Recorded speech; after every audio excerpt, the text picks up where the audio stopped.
Hey there, welcome back to another Wednesday Night Live. We're so excited to jump into this week's video together, so buckle up, it's gonna be a ride.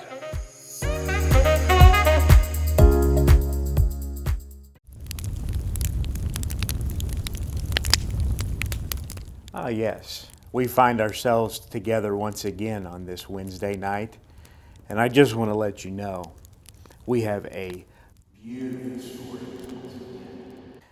Let me just tell you a little bit about Joseph. It is a story of hope and a story of forgiveness. So let's jump right in. It starts in Genesis 37. Jacob lived in a land where his father had stayed, the land of Canaan. This is the account of Jacob. Joseph, a young man of 17, was tending the flocks with his brothers, the sons of Bilhah, the sons of Zilpah, his father's wives, and he brought their father a bad report about them. Now Israel loved Joseph more than any of his other sons, because he had been born to him in his old age, and he made a richly ornamented robe for him. When his brothers saw that their father loved him more than any of them, they hated him and could not speak a kind word about him. Joseph had a dream, and when he told it to his brothers, they hated him all the more. He said to them, "Listen to this dream I had. We were binding sheaves of grain out in the field when suddenly my sheaf rose up and stood right, while your sheaves gathered round mine and bowed down to it." His brothers said to him, "Do you intend to reign over us? Will you actually rule us?"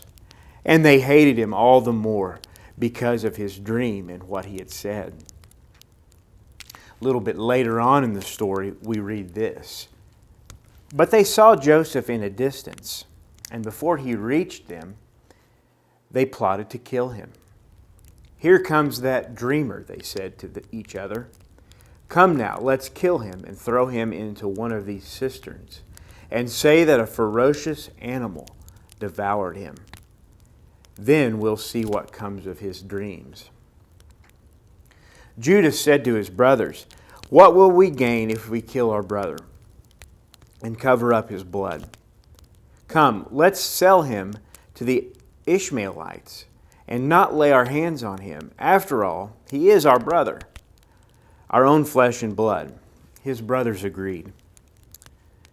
So when the Midianite merchants came by, his brothers pulled Joseph out of the cistern and sold him for 20 shekels of silver to the Ishmaelites, who took him to Egypt. And later on in the story, after much has happened to Joseph, when he was sold as a slave to Egypt, after he had grown to be a man and become the second in charge of all of Egypt, here's what he says in chapter 50, verse 20. "You intended to harm me, but God intended it for good, to accomplish what is now being done, the saving of many lives." And that has been another installment of Pomona Christian's Reader's Theater. Hello, Pomona family. This week on our adventure, we are going to the wilds of Pomona. It's gonna take us a long time, so we better bring some car snacks. Oh, yeah. Oh, man. We're gonna be interviewing Ellie and Chloe today on the story of Joseph. Make sure to come back next week for our new adventure.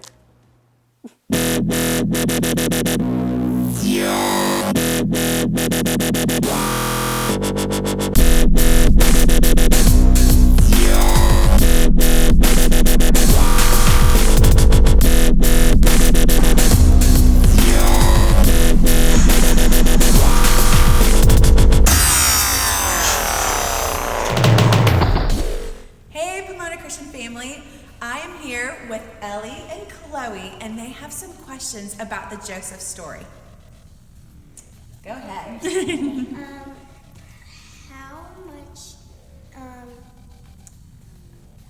How much in our time right now is 20 shekels worth? Great question. How much is 20 shekels worth? And you had another one, didn't you? You had another great question. Yeah, what was that? How and what did they use to make Joseph's robe so colorful?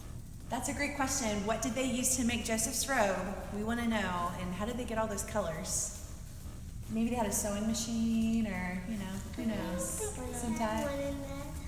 Probably not. Marcus, we need to know. These are questions. And what do you think, Chloe? What's your question? Why does the Bible go into details about Joseph whenever Jesus was from the line of Judah? It's a great question. So help us out, Marcus. We want to know. Pomona Christian children want to know. So we hope to get our answers soon, very soon. All right, stay tuned for another wild adventure.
Well, I'm excited to be here tonight, and it's one of my favorite stories is the story of Joseph, and I'm sure that's a favorite of many. In fact, there's a big chunk of Genesis dedicated solely to the story of Joseph and how God used him. And so we're going to look at one aspect of that tonight, and I'm sure you saw the Reader's Theater, and I must say that is an expert in literature that we have reading the stories. I only can think of one other guy that could do a job that good, and he doesn't have hair. So it looks like him, but I don't know. But I do want to answer the questions the kids had first, and I will say that you kids have had some good questions. Gives me a good reason to dig in and try to come up with the best answers that I can. And the first question is, how much is 20 shekels of silver? 20 shekels of silver is 8 ounces. So that adds up to 8 ounces. In today's dollars, that would be $200.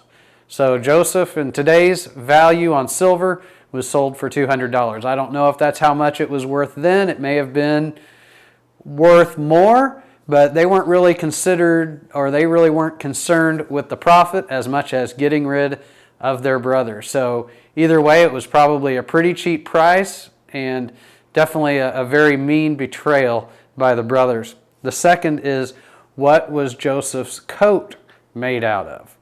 Now that's one the Bible doesn't give us the detail. His coat of many colors. A lot of translation issues in that as well. But maybe it was wool, since they were herders and they were nomadic. Wool would have been a lot better than cotton. Some think maybe that it was silk. What would be used to make the colors was another thing, and they did have many different kinds of dyes. And in fact, most clothing, probably the clothing the brothers wore, would have had no coloring. It just would have been the color of whatever the wool was, whatever the cotton. They definitely didn't have silk, so it would have been just very plain. So the fact that he even had color in it was something, but to have many colors shows a lot of work and value in this robe. And so dyes could be made out of 3 things: minerals, plants, or even types of animals. And so the most valuable dye was purple, made from seashells along special shells in the Mediterranean. And that was the most valuable dye in the world for a long time, even into the New Testament. And so if it had purple, it really would have been expensive. But you can imagine the brother's jealousy that he gets this nice robe, nice material, but it's not just plain, and it's not just even one color. It has many colors. So that showed a lot of value, something none of them ever had and probably would have ever hoped to have had in their lives. So it caused them to be very, very jealous. And then the last question, I believe, was, why is Joseph kind of the central figure in this story when Jesus came from the line of Judah? And one thing we have to understand is that all the promise goes, through Isaac and through then his descendants, which are all Israel. So the promise is going to go through any of those tribes. Jesus will come from Judah, but all the tribes were valuable to God's plan. And so Joseph was used as God sent him down to Egypt. He sent him down, and that basically kept the family alive through the famine, and that was the plan, which kind of brings us to the part of the lesson I want to look at today, and that's in the last chapter of Genesis. It's in Genesis chapter 50, and if we remember, the brothers came back from the famine, and Joseph kind of tested them to see what they were like. I think he was seeing, what kind of men they were. And in the end, we know that Joseph forgave the brothers. But after he forgave them, their father died. Jacob died. And then all the brothers were concerned. And Joseph now really held a grudge, and without their dad in the way, he was going to make them slaves. So they go to him and they talk to him, and it says this in chapter 50, verse 15.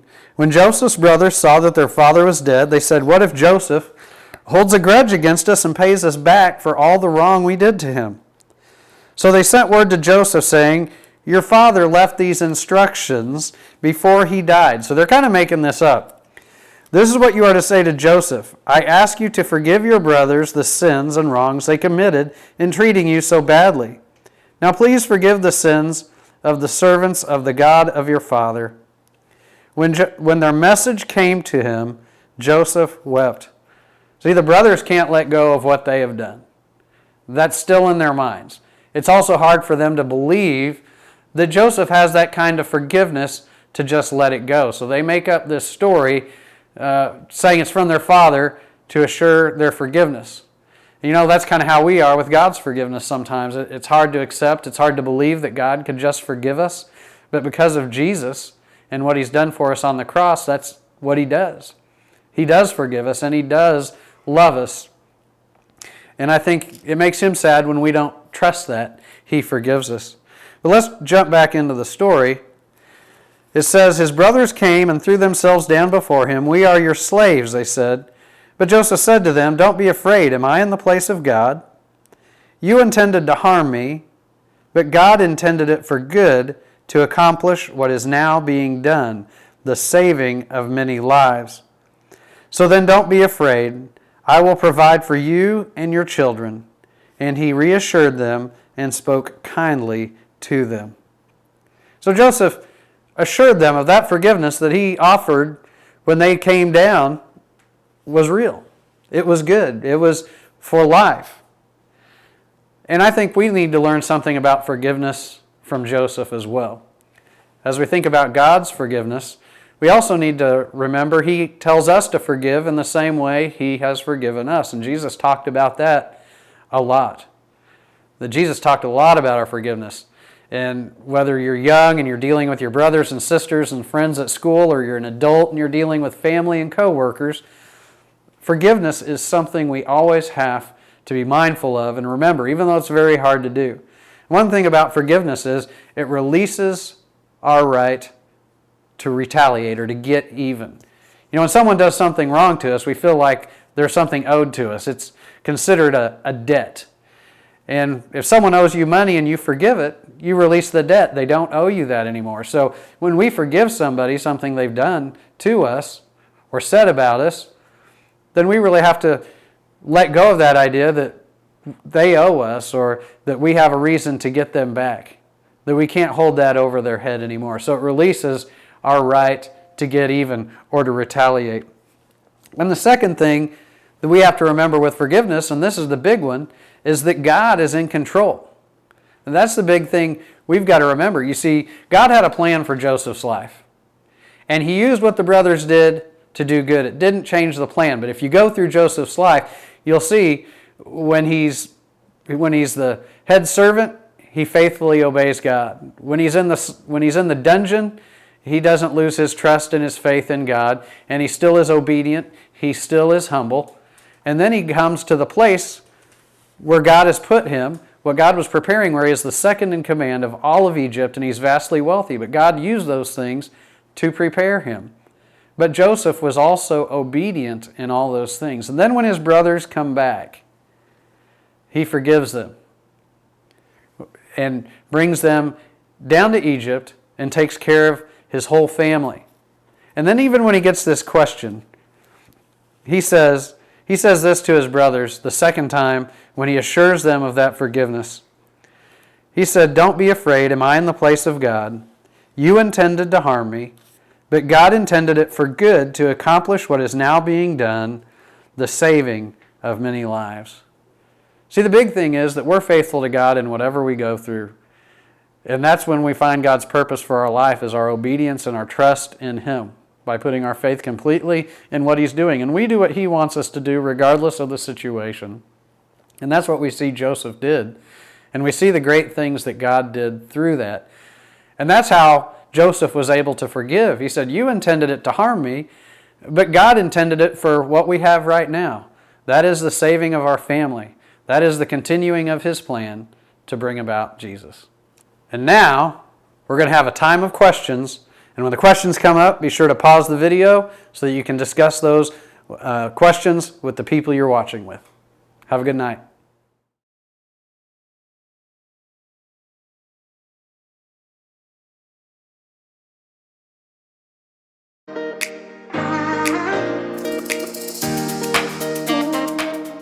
Thanks so much for tuning in to another Wednesday Night Live. We are having a blast getting to join you each Wednesday online as a church family and community. So invite your friends and family to jump into the fun with us, and we will see you all next week at Wednesday Night Live.